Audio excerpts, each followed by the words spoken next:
একজন শিক্ষক ক্লাসরুমে ঢুকে একটি ছাত্রীর দিকে অবাক দৃষ্টিতে তাকিয়ে রইল। কিছুক্ষণ তাকিয়ে থাকার পর মেয়েটাকে ইশারা দিয়ে দাঁড়াতে বলল। মেয়েটা দাঁড়ালো। দাঁড়ানোর পর তাকে প্রশ্ন করলো, আচ্ছা তোমার কি বিয়ে হয়েছে? মেয়েটা তখন লাজুক চেহারা নিয়ে উত্তর দিল আর বলল, হ্যাঁ স্যার আমার বিয়ে হয়েছে, আমার 2 বছরের একটা সন্তানও আছে। তখন শিক্ষক সকলের উদ্দেশ্যে বলতেছে, আজকে তোমাদের সকলের মধ্যে থেকে একজনের প্রিয় মানুষের নাম জানবো। তখন শিক্ষক সেই মেয়েটাকে ডাক দিয়ে তার হাতে একটি চক আর ডাস্টার দিয়ে বলল, আচ্ছা তুমি শিক্ষক, যাও ভোটে চলে যাও। মেয়েটি ভোটের সামনে চলে গেল। তারপর শিক্ষক তাকে বলতেছে, এখানে তুমি 10 জন প্রিয় মানুষের নাম লেখো। মেয়েটি 10 জন প্রিয় মানুষের নাম লিখলো। তারপর বললো, এখানে 10 জন প্রিয় মানুষের পরিচয় লিখো। মেয়েটি সেই 10 জন মানুষের পরিচয় লিখলো।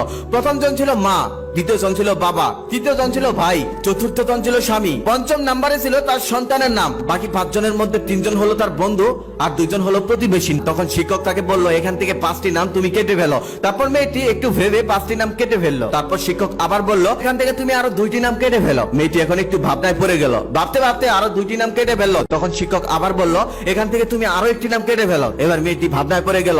মেয়েটির চোখে জল এসে গেল। মেয়েটি কাঁদতে লাগলো। মেয়েটি এখন কার নাম কাটবে, কার নাম রাখবে? ক্লাসটা যেমন হাসি খুশি দিয়ে শুরু হলো, এখন আর ক্লাসে সেই হাসি খুশি নেই। সবাই অধীর আগ্রহে অপেক্ষা করছে মেয়েটা এখন কার নাম কাটবে সেটা দেখার জন্য। কিন্তু মেয়েটা কারণ আমি কাটতেছে না। তখন শিক্ষক পিছন থেকে বলল, মা এটা সামান্য একটা সাইকোলজিক্যাল গেম, আর কিছুই না।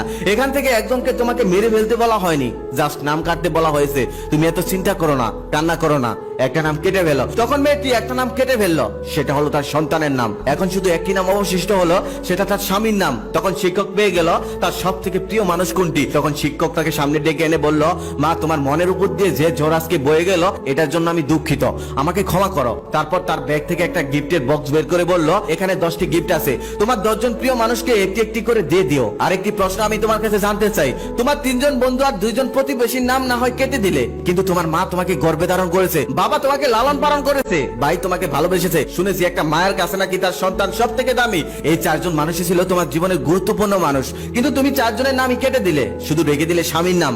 এটা কেন জানতে পারি? তখন মেয়েটা বলতে লাগলো, আমার 3 জন বন্ধু আর 2 জন প্রতিবেশীর নাম আমি প্রথমেই কেটে দিলাম, কারণ আমার স্বামী আছে, সন্তান আছে, তারাই আমার সব থেকে ভালো বন্ধু। তারপর যখন আপনি আরো 2 জনের নাম কাটতে বললেন, তখন আমি একটু চিন্তায় পড়ে গেলাম। তারপর ভেবে দেখলাম বাবা মা তো আর সারা জীবন বাঁচে না, তাই বাবা মায়ের নাম কেটে দিলাম। তারপর যখন আপনি আরো একজনের নাম কাটতে বললেন, তখন আমি আরো চিন্তায় পড়ে গেলাম, বাবা মা না থাকলে ভাই হয়তো একটু খোঁজ নিত। তারপর আমি কিছুক্ষণ ভেবে সেই ভাইয়ের নামও কেটে দিলাম। কিন্তু তারপর যখন আপনি আরো একজনের নাম কাটতে বললেন, তখন আমি আর কারণ আমি কাটতে পারছিলাম না, কারণ আমার স্বামী সন্তানই তো সব। তারপর আমি এক সময় ভাবলাম, আমার সন্তান হয়তো বড় হয়ে বিয়ে করবে, বিয়ে করার পর হয়তো আমাকে ভুলে যেতেও পারে, এমনটা হয় আমাদের সমাজে। কিন্তু আমার স্বামী, সে তো আমাকে কখনো ভুলে যাবে না, সে তো আমাকে কখনো ছেড়ে যাবে না, সে তো আমার পৃথিবীর সব থেকে ভালো বন্ধু। সে সুখে দুঃখে সবসময় আমার পাশে থাকে, এমনকি আল্লাহ চাইলে মৃত্যুর পর জান্নাতেও সে আমার সাথে থাকবে। এটা ভেবে আমি আমার সন্তানের নাম কেটে দিলাম আর স্বামীর নাম রেখে দিলাম। তখন শিক্ষক আর কিছুই বললো না, ক্লাস সেখানে ছুটি দিয়ে দিল, সবাই বাড়ি চলে গেল।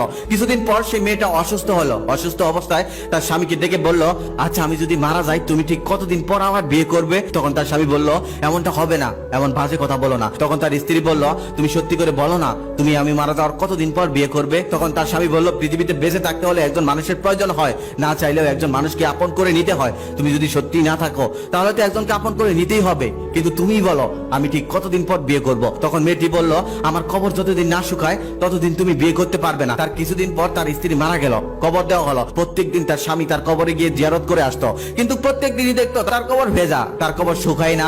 একদিন তিনি কবর জিয়ারত করে আসছিলেন, ঠিক সেই সময় দেখতে পারলেন তার শালাবাবু এক বালতি পানি নিয়ে কবরের দিকে যাচ্ছিলেন। তখন তিনি তার শালাবাবুকে জিজ্ঞেস করলো, আচ্ছা তুমি এক বালতি পানি নিয়ে কোথায় যাইতেছ? তখন শালাবাবু যে উত্তর দিল সেটা শুনে সে অবাক হয়ে গেল। সে বলল, আমার আপু মৃত্যুর আগে আমাকে বলে গেছে প্রত্যেক দিন আমার কবরে এক বালতি করে পানি দিতে, আমার কবর যেন কখনোই না শুকায়। এটাই তোর কাছে আমার জীবনের সব থেকে বড় চাওয়া। তাই আমি আমার বোনের ইচ্ছে পূরণ করতে প্রত্যেক দিন আপুর কবরে এক বালতি করে পানি আমি দিয়ে যাই, যেন তার কবর কখনোই না শুকায়। এই গল্প থেকে কি শিখতে পারলেন জানেন? একটা মেয়ে কখনোই তার স্বামীর বা কাউকে দিতে চায় না, আর একটা মেয়ে তার স্বামীকে ঠিক কতটা ভালোবাসে। মেয়েরা একটু বুঝতে